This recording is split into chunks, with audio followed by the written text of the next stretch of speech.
يعتبر الروديو رياضة أمريكية أصيلة، خاصة بين سكان الريف في كل أنحاء أمريكا.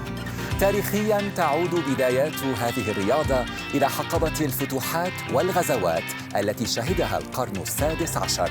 تعود إلى مربيي الماشية الأسبان ومساعديهم من المكسيكيين الذين كانوا يمزجون بين السعي بالماشية والأبقار ومصارعة الثيران كرياضة.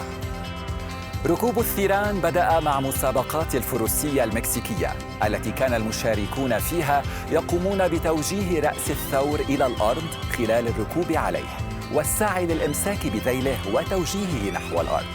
أما مصارعة الثيران فهي جزء من تقليد قديم كان متبعاً في جميع أنحاء منطقة البحر الأبيض المتوسط بما في ذلك إسبانيا.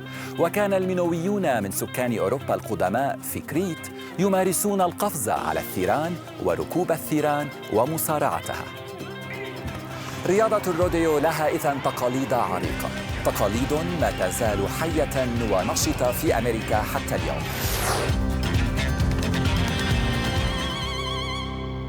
Hey Briggs! Hey, how are you? Good, how are you? I'm Tony. Good. So nice to meet you. You too. Wow, what a beautiful place here. This is where you live? This is where I grew up. We finally made it to Honeyville just to meet you and hear your story. Oh, I'm glad. I'll come on in, I'll show you. Yeah, sure. Briggs, thank you for having us here today in your family house. And you can tell rodeo is present almost in every corner of this house.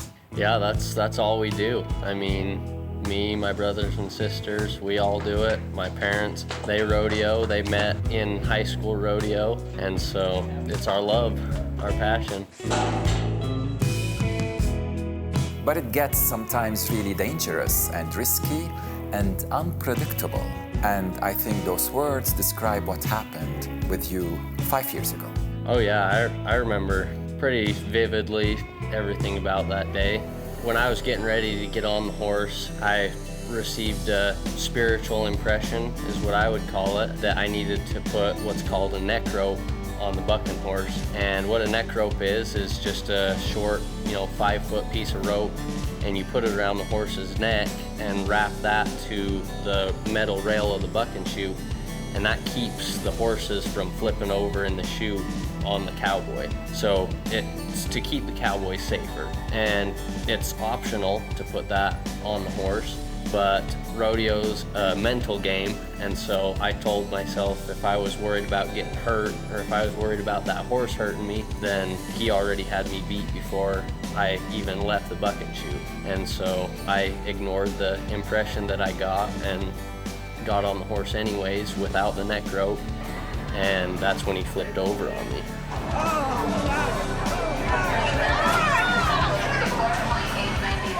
At that moment, I went paralyzed from the waist down. I couldn't feel my legs at all, and he smashed me, pretty hard in the chest too, so I couldn't breathe, couldn't move my legs, and so basically I was hanging there on the chute. The doctor came in and he said, "You broke your back up pretty good, and you're probably never gonna walk again, and you're definitely not gonna ever ride bucking horses or bulls again." As you can see, rodeo's my whole life, and so that was pretty devastating because everything I'd hoped and dreamed or worked for was kind of coming to an end.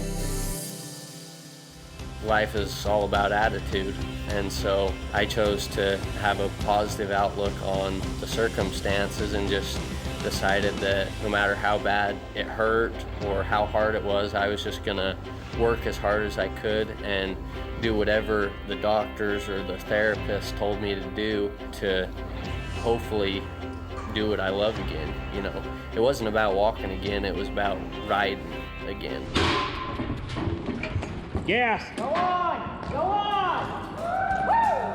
I just keep telling myself that there's nothing that can buck me off, and there ain't nobody out there better than me, because that's what you got to believe if you want to be the best. There's been too many people that have helped me and believed in me too to help me to get to the point that I am today, and so I'm not going to give up on them neither, I mean, I am a cowboy, and when I wake up in the morning, I'm going to go out and I'm going to do what cowboys do.